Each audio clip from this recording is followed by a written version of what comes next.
आपण पाहतोय महाराष्ट्रासाठीचा पत्रकारांच्या नजरेतनं उत्तर महाराष्ट्रातल्या ज्या टफ फाईट्स किंवा चर्चेतल्या जागा तिथे कुणाचं पारडं कुठे झुकताना दिसतंय, कोण आघाडीवर कोण पिछाडीवर, अंदाज काय सांगतो पत्रकारांचा? आपण बिग फाईट्स पाहूया उत्तर महाराष्ट्रातल्या. आणि या बिग फाईट मध्ये कोण बाजी मारतंय? नांदगाव मतदारसंघात कुणाचं पारडं जड आहे? अतिशय मोठी अशी फाईट, तिरंगी लढतीमध्ये कोण बाजी मारेल याची उत्सुकता सगळ्यांना आहे. कांदेंसमोर समीर भुजबळांचं एक तगडं आव्हान तिथं निर्माण झालं. कांदे भुजबळांमध्ये धात्रक डाव साधणार का, हा सुद्धा सवाल आहे. नांदगावकर मतदारांची साथ नेमकी कुणाला आहे, हा सवाल अतिशय इंटरेस्टिंग आहे. उत्तर महाराष्ट्रातला हाय व्होल्टेज लढत नाही दादा. अगदी बरोबर आहे. आणि नांदगावमध्ये काय ड्रामा झाला आज सकाळपासून ते अवघ्या महाराष्ट्रानं पाहिलं. आणि एक प्रकारे बंडखोरी करून समीर भुजबळांनी तिथून आपली उमेदवारी पुढे रेटली, उमेदवारी कायम ठेवली. त्याच्यामध्ये ना भुजबळांनी हस्तक्षेप केला ना कोणी. आणि तिन्ही उमेदवार ओबीसी आहेत. अगदी बरोबर, तिन्ही उमेदवार ओबीसी आहेत आणि या ओबीसींमध्ये ही फाईट होती. बरोबर. आणि बघूया कोण बाजी मारतं याच्यामध्ये. अभिजित कुलकर्णी, दिव्य मराठी नाशिकचे निवासी संपादक सध्या आपल्या सोबत आहेत. आपण थेट त्यांनाच विचारूया की या तिरंगी लढतीमध्ये कुणाचं पारडं त्यांना जड वाटते. अभिजित सर, नांदगावमध्ये काय होईल, तुमचा अंदाज काय सांगतो? आपण जर का सुरुवातीपासून बघितलं तर नांदगावची लढत तशी एकतर्फी वाटत होती अगोदर सुहास कांदेंसाठी. पण ज्या क्षणी समीर भुजबळांची ऐनवेळेस एंट्री झाली आणि त्याच्यानंतर कसे कसे त्याचे रंग बदलत गेले आणि आज त्याला काय स्वरूप आलं हे सगळं आपण बघितलंय. फार मर्डरच्या भाषेपर्यंत, जाहीरपर्यंत सगळं झालंय. तर हा सगळा जो काही विषय आहे तो तिथूनच सुरू झालाय आणि त्याच्यावरून आपल्याला कळतंय की किती काट्याची टक्कर आहे. आणि तुम्ही आता जसं म्हणालात तिन्ही ओबीसी उमेदवार हा एक त्यातला अँगल आहे. तसंच चौथे एक तिथे मराठा उमेदवार उभे आहेत, डॉक्टर बोरसे म्हणून. आणि मराठा समाजाची मतं सर्वाधिक आहेत. त्याच्यामुळे जाती आधारित जर का मतदान झालं, जाती आधारित जर का ही निवडणूक गेली तर इथे सरप्राईज एलिमेंट म्हणून पण काही निकाल लागू शकतो धक्कादायक. पण आज तरी कांदे आणि भुजबळ यांच्यात खूप काट्याची टक्कर आहे असं आपल्याला म्हणायला लागेल. आज नेमकं सांगणं अवघड आहे. काही दिवसांपूर्वी असं नक्कीच वाटत होतं की सुहास कांदे एकतर्फी बाजी मारतील. पण आता नंतर जसे जसे निवडणुकीत रंग भरलेत आणि शेवटच्या टप्प्यात तर ती इतकी चुरशीशी झालीय की आज असं कोणी एक जण जिंकेल असं म्हणणं खूप धाडसाचं विधान होईल. म्हणजे ब्रह्मदेव सुद्धा सांगू शकणार नाही.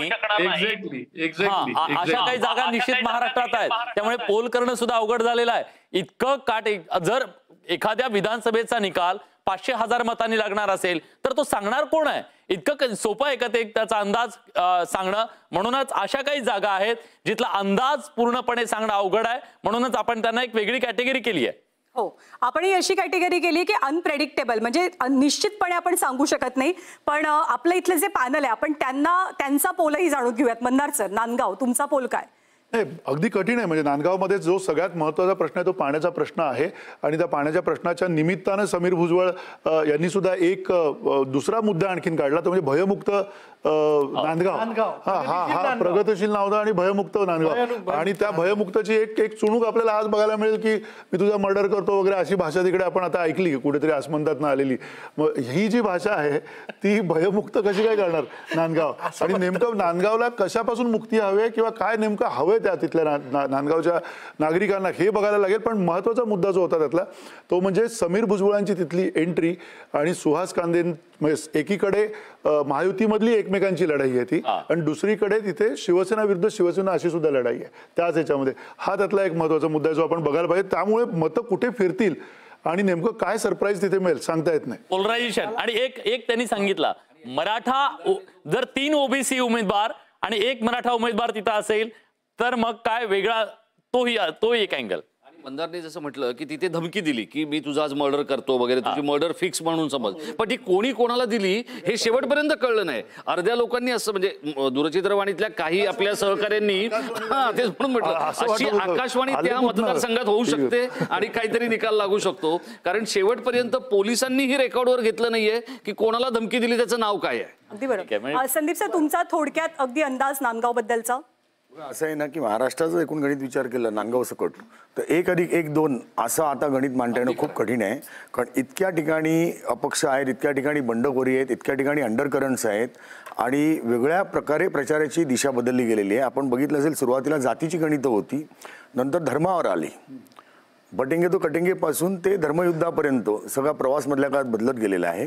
भारतीय जनता पार्टीने म्हणजे खास करून महायुतीने, मी ओव्हरऑलच फक्त नांदगाव पुरतं तशा अँगलने बोलत नाही तर एकूणच जर चित्र बघितलं असेल, फार पद्धतशीरपणे प्रचाराची दिशा शिस्तबद्ध पद्धतीने महायुतीने चालवली. व्हेअरएज महाविकास आघाडीमध्ये ती शिस्त नव्हती. प्रचाराची लाईन कोणत्या टप्प्यात न्यायची, कशा प्रकारे बदल करायचे, काय करायचे, समोरच्या युतीने जर काही 4 पावलं टाकली तर कशा प्रकारे त्याला उत्तर द्यायचं हे नव्हतं. स्थानिक पातळीवरचे प्रश्न हे नांदगावच्या दृष्टीने एक वेगळ्या पद्धतीने राहिले. कांदे हे पॉवरफुल आहेतच, त्यांना जी ताकद आहे ती त्यांच्या पाठीमागे ताकद आहे शिंदेची आणि त्यांचं स्वतःचं एक तिकडे वर्चस्व आहे. आता समीर भुजबळ गेल्यामुळे त्याच्यामध्ये इंटरेस्टिंग पार्ट निर्माण झालं हे जरी मान्य केलं तरी सुद्धा या क्षणाला 100% गणितं तुम्ही सांगणं कठीण आहे. काय 2-5,000च्या मतांनी कोण कधी पडेल उडेल, भल्या जागांच्या वर्तवू शकत नाही की नांदगावमध्ये काय होणार. एकच नांदगाव बाबतीत जर बोलायचं झालं सर तर लक्षात घ्या, नांदगावचा राजकीय इतिहास आमदारांच्या बाबतीत असा राहिलाय की पंकज भुजबळ वगळता आजपर्यंत एकही आमदार नांदगाव विधानसभा मतदारसंघात रिपीट झाला नाही. त्याला कारण काय होती तर त्यांनी दिलेली वचनं. सगळ्यात प्रमुख कारण काय होतं, पाण्याचं, जे सुहास कांदेने पूर्ण केलंय. पण एक मी थांबवतो.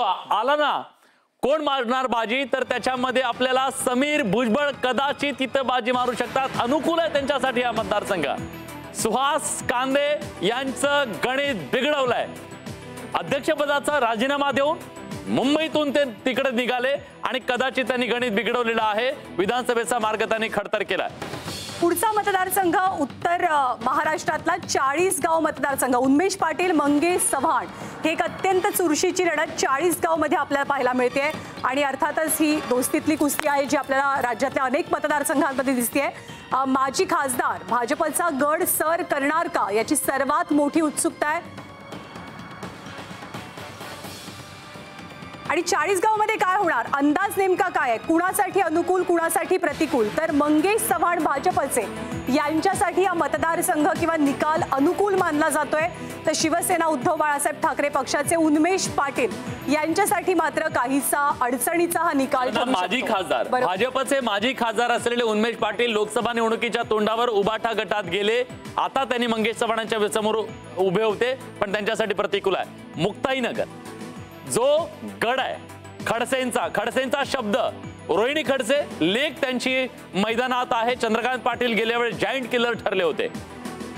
अनुकूल कोणासाठी, रोहिणी खडसेंसाठी हा मतदारसंघ अनुकूल मानला जातोय. म्हणजे रोहिणी खडसे काहीशा प्लस मध्ये आहेत पत्रकारांच्या अंदाजानुसार, पण चंद्रकांत पाटील थोडेसे डेंजर झोन मध्ये आपल्याला पाहायला मिळतात. बघा पटापट कर्जत जामखेड मध्ये कुणाची हवा आहे, रोहित पवार राम शिंदे. अतिशय चुरशीचा सामना. कोण जिंकताय, प्रचंड उत्सुकता महाराष्ट्रामध्ये आहे. रोहित पवार पोस्टर बॉय आणि त्यांच्यासाठी अनुकूल आहे. कदाचित त्यांचा इथं विजय होऊ शकतो असा अंदाज आता वर्तवण्यात येतोय. त्यामुळे राम शिंदे यांना पुन्हा एकदा या निवडणुकीमध्ये कदाचित ही परिस्थिती प्रतिकूल. पुढचा मतदारसंघ येवला. छगन भुजबळांची प्रतिष्ठा इथे पणाला लागली. माणिकराव शिंदेंचं छगन भुजबळांना आव्हान आहे. भुजबळांची सरशी होणार की शिंदेंची, पत्रकारांचा पोल काय सांगतोय. अनुकूल आहे हा मतदारसंघ. येवल्यामधनं छगन भुजबळांचा विजय, संभाव्य विजय आपण पाहू शकतो असं पत्रकारांचं मत आहे. तर माणिकराव शिंदेंसाठी राष्ट्रवादी काँग्रेसच्या शरद पवार पक्षाच्या हा मतदारसंघ प्रतिकूल मानला जातोय. प्रश्न हा आहे, जरांगे पाटील एकमेव मतदारसंघात गेलेले होते. तो मतदारसंघ होता येवला आणि त्या येवल्यात जाऊन सुद्धा जर भुजबळ तिथं आता अनुकूल मध्ये दिसत असतील याचा अर्थ काय घ्यायचा. भुजबळ अनुकूल दिसत असतील तर त्याची कारणं अनेक आहेत. कारण त्यांनी अनेक वर्ष तिकडे काम केलेलं आहे. त्यांचा ती नाळ ही आजची नाहीये, शिवसेनेच्या उगमापासूनची आहे. शिवसेना जी भुजबळांनी नंतर म्हणजे पूर्वीची शिवसेना जी ज्या पद्धतीने भुजबळांनी पुढे वाढवली उर्वरित महाराष्ट्रामध्ये, त्याची सुरुवात नाशिक आणि पुढेच त्यांची तिथनं झालेली संभाजीनगरपर्यंत. त्यामुळे त्यांची जुनी नाळ आहे तिकडे, जुनी माणसं आहेत. आणि भुजबळ हे असं एक नेतृत्व आहे की जे कोणालाही सरप्राईज देऊ शकतात, ही त्यांची खासियत आहे. त्यातला आणखीन एक महत्त्वाचा मुद्दा जो दुसऱ्या एका लढतीमध्ये जाऊन पाडा पाडा पाडा पाडाले होते. सगळे म्हणून आले, सगळे ते टार्गेटवर होते. आणि विशाल तू ते सांगत होतास पाण्याचा मुद्दा, तिथला भुजबळांनी पाणी आणलं. ते मुद्दा असा आहे, ज्या माणिकराव शिंदेंनी त्यांना राजकीय वर्तुळात आणलं, नायगाव विधानसभा मतदारसंघातनं घेऊन ते येवल्यात गेले, तिथं त्यांनी त्यांचं पुनर्वसन केलं, तो मतदारसंघ त्यांच्यासाठी तयार केला. तेच त्यांच्या समोर हे पहिल्यांदा उभे नाहीयेत, दुसऱ्यांदा उभे आहेत. आता दुसरा मुद्दा राहिला मराठा फॅक्टरचा, भुजबळांमुळेच जावं लागलं. दुसरा मुद्दा राहिला की मराठा वर्ग त्यांच्यावरती रोष धरून आहे का. आज ते दिसलं, ते गेले होते एका मतदान केंद्रावरती, तिथे मराठा बांधवांनी त्यांना थांबवलं. पण मला असेही काही नेते तिथं भेटले ज्यांनी असं मत व्यक्त केलं की जी लोक आज भुजबळांना विरोध करताय, त्याच भुजबळांनी मांजर पाड्याचं जे पाणी आहे ते थेट डोंगर खोदून 10 वर्ष त्याचं काम चाललं, डोंगर खोदून चाऱ्यांमधनं हे आणलं, ते डोंगरगावपर्यंत आलंय. भले ती शेतकऱ्यांच्या प्रत्येक बांध्यापर्यंत पोहोचलेलं नाही कालव्याच्या माध्यमातून किंवा चाऱ्यांच्या माध्यमातून, पण ह्याच मराठा बांधवांनी ते पाणी आल्यानंतर त्या गढूळ पाण्याने भुजबळांचे पाय धुतले. त्यामुळे मराठा वर्ग भलेही आज एक वर्ग त्यांच्या विरोधात दिसत असला तरी लोक पोलरायझेशन होऊ शकलं नाही, पोलरायझेशनचा तो प्रयोग होऊ शकला नाही कदाचित, असं म्हणू शकतो. लक्षात घ्यायला पाहिजे आपण सगळ्यांनी की महाराष्ट्रात अनेक ठिकाणी, म्हणजे जशी कर्जत जामखेडची याच्या अगोदर आपण एक लढतीचा उल्लेख झाला, अनेक रोहित पवार आणि राम शिंदे, महाराष्ट्रामध्ये अनेक ठिकाणी कदाचित अशी परिस्थिती आहे की प्रस्थापितांना सुद्धा धक्का लागू शकतो. प्रस्थापितांच्या विरोधात कुठेतरी एक अंतस्थ पुन्हा एकदा अशी लाट दिसते आणि अशा प्रकारे जे प्रस्थापित आहेत त्यांना धक्का लागू शकतो. बंदाच्या या मताशी मी सहमत आहे. जर येवलाबद्दल तुम्ही सगळे जे काय म्हणताय की भुजबळांनी असं केलं तसं केलं, भुजबळांच्या कुटुंबाबद्दल असलेली नाराजी ही विशाल सांगू शकतो, कारण तो तिथे जाऊन आलाय. लोकांची त्या कुटुंब आता झालंय असं विलास की प्रस्थापित जी मोठी कुटुंब आहेत की ज्याच्या घरात 3-3, 4-4 आमदार आहेत, लोकांचा प्रचंड मोठा रोष आहे आणि तो रोष आपण बघूया त्या संदर्भातल्या सगळ्या घडामोडी, काय काय आणखीन कुठल्या फाईट आहेत. एक छोटासा ब्रेक, लगेच परत येतो. कुठे जाऊ नका, पहा फक्त न्यूज 18 लोकमत. महाराष्ट्राचा पत्रकारांचा पोल, हा एक्झिट पोल महाराष्ट्रभरातल्या पत्रकारांनी केलाय, ज्यांनी ग्राउंड लेवलला काम केलंय, अशा पत्रकारांचा एक्झिट पोल आहे. विलास आकडे सांगूयात. जसा डॉक्टरांना पेशंटची नस कळते, तसे पत्रकारांनी आज जनतेची नस पकडत हा अंदाज वर्तवलेला आहे. आणि उत्तर महाराष्ट्राची ही जी आकडेवारी आपल्या समोर येते, ही आकडेवारी महायुतीच्या बाजूने जाताना दिसते. उत्तर महाराष्ट्रातला हा जो आकडा आहे तो महायुतीला 23 ते 28 जागांचा अंदाज वर्तवण्यात येतोय. मवियाला मात्र सेटबॅक 9 ते 14 जागा तिथं मिळण्याची शक्यता त्यांना वर्तवली. तिथे उत्तर महाराष्ट्र कायम भाजपचा गड म्हणून ओळखला गेलेला आहे. दिग्गज नेते होते, शिवसेनेचं सुद्धा प्राबल्य होतं, पण शिवसेनेच्या फुटीनंतरचा तो जो फायदा आहे तो मात्र शिंदेना झालेला तिथं दिसतोय.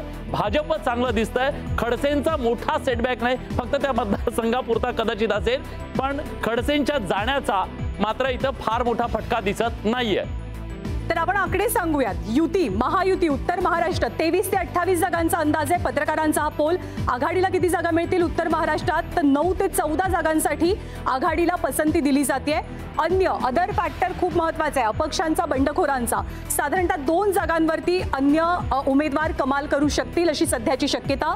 तर जवळपास 3 जागा उत्तर महाराष्ट्रातल्या अशा आहेत की ज्या प्रेडिक्ट करणं, त्यांचा अंदाज व्यक्त करणं हे अतिशय कठीण आहे. त्यामुळे अनिश्चित जागांची संख्या उत्तर महाराष्ट्राची 3 इतकी आहे.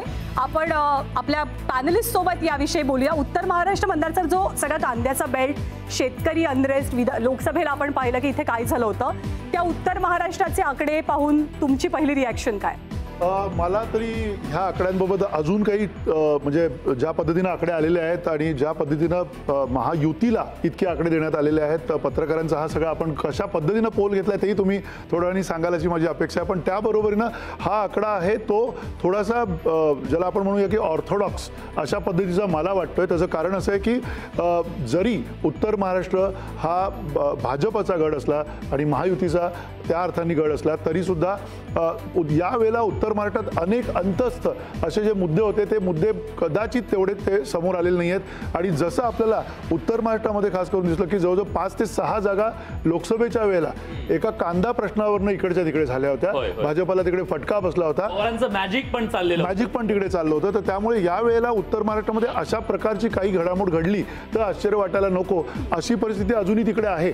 त्यामुळे हे जे आकडे आहेत हे आकडे महायुतीच्या दृष्टीने चांगले आहेत, पण त्याचबरोबर महाविकास आघाडी ही तिथे सरप्राईज देऊ शकते, अशी सुद्धा सिच्युएशन आहे. विशाल, तू खूप फिरलास उत्तर महाराष्ट्रात, तुझ्या अंदाजाशी हा पत्रकारांचा पोलही मिळता जुळताय?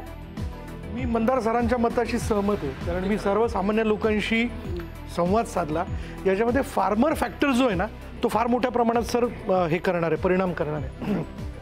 कांद्याच्या बाबतीत काय होतं की आयात निर्यातीचं धोरण केंद्र सरकारचं निश्चित नसल्या कारणानं गेल्या वेळी त्याचा सगळ्यात मोठा फटका बसला. यंदा कांद्याला खूप चांगला भाव मिळताना बघितला, ज्याचं भांडवल उत्तर महाराष्ट्रात प्रचार करताना सगळ्या भाजपच्या नेत्यांनी केलं. पण त्याला कारण असं होतं की अति पावसामुळं परतीच्या पावसामुळं कांद्याचं नुकसान झालं, त्याच्यामुळे आवक घटली मार्केटमधली आणि कांद्याचे भाव वाढले.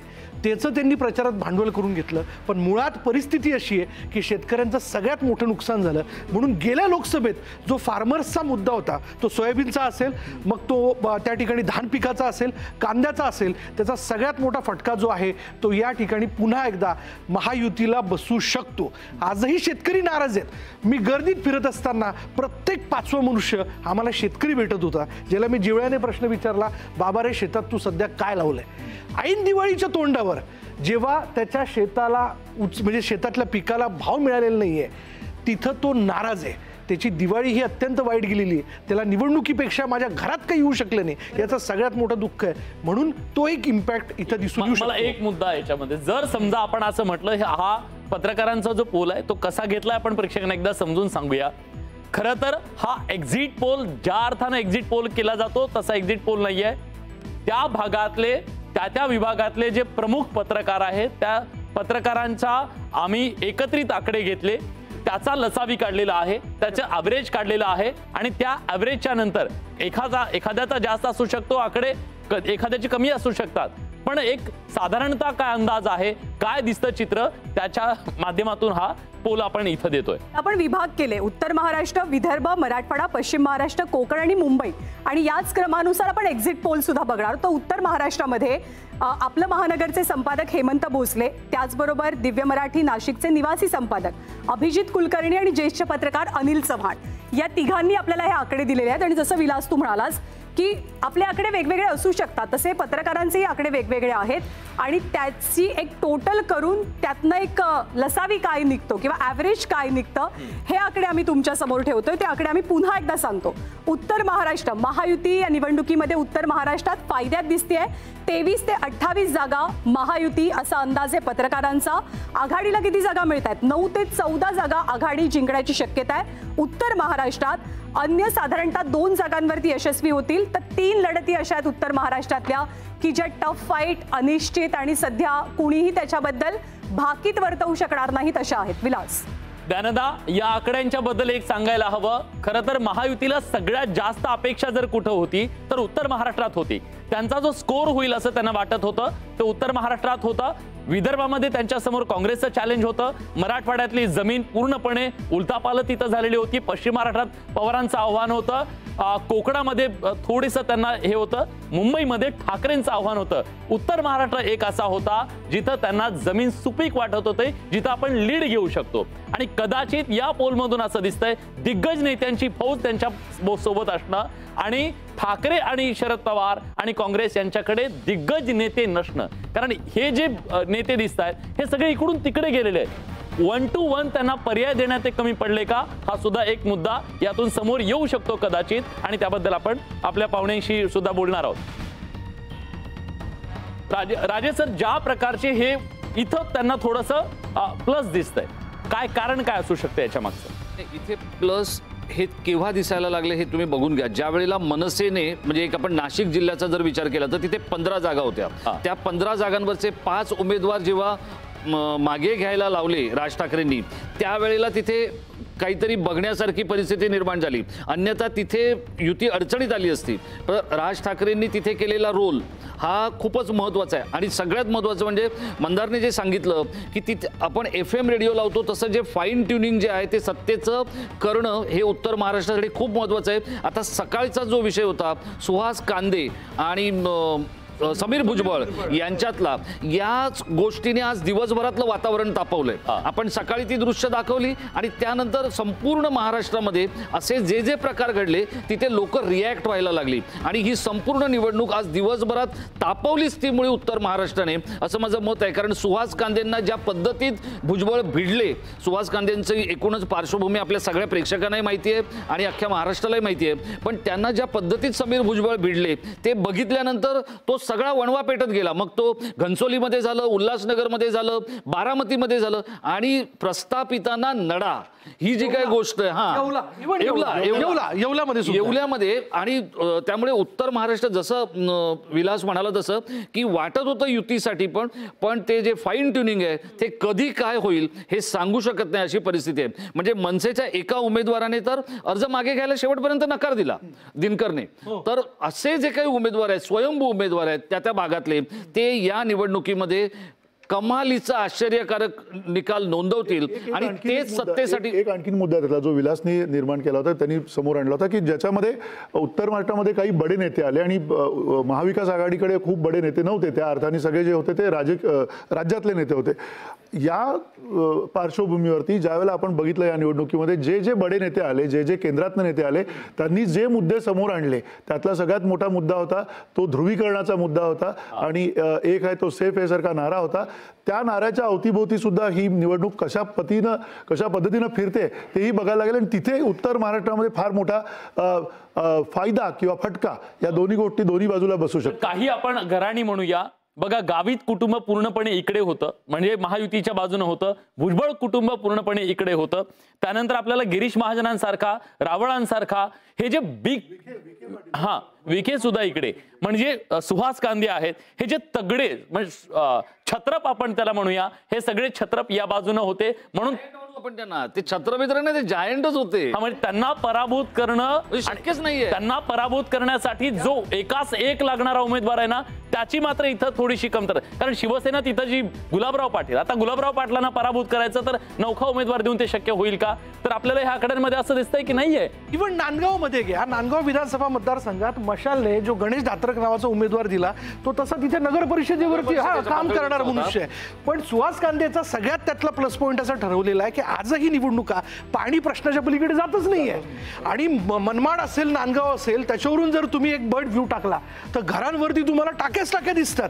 कारण 10 दिवसाला 15 दिवसाला पाणी येतं. महत्त्वाचा मुद्दा होता तो वंजारीचा जो मुद्दा. तिथे आता नॉर्मली काय होतं की जातीसाठी माणसं मतदान करतात, पण आता तिथे सिन्नर सारख्या भागामध्ये वंजारी विरुद्ध वंजारी पण भिडायला तयार झाले. याचं कारण आहे की तिथलं फाईन ट्युनिंग जे आहे ते करताना जो सक्सेसफुल होईल तो तिकडे बाजी मारेल. बघा ना, गंमत त्याच्यातली दोघांपैकी कोणी जिंकला तर महायुतीचा जिंकतोय. म्हणजे भुजबळ जरी जिंकले तर ते पुन्हा महायुतीचे कांदे. हा मुद्दा येईल. मी येवल्याच्या बाबतीत एक गोष्ट आजही सांगतो ठामपणे. मी येवल्यामध्ये ब्रेकची वेळ झाली आणि महायुतीने एकेका जागेसाठी, म्हणजे कोपरगाववरनं आपल्या लक्षात आलं की एकेका जागेसाठी किती मायन्यूट प्लॅनिंग केलं गेलं आणि त्यानुसार ते सगळेजण एकत्रित दिसले, ज्याचा थोडासा अभाव कदाचित लोकसभेमध्ये जाणवला होता. नाशिक आणि या सगळ्या पट्ट्यात उमेदवार देताना आपण समोरच्या बॅट्समनला रनआउट करायचं नाही एवढं ठरवलेलं आहे. आपण आपापला क्रीज. आय एम शुअर खूप इंटरेस्टिंग मुद्दे येणार आहेत.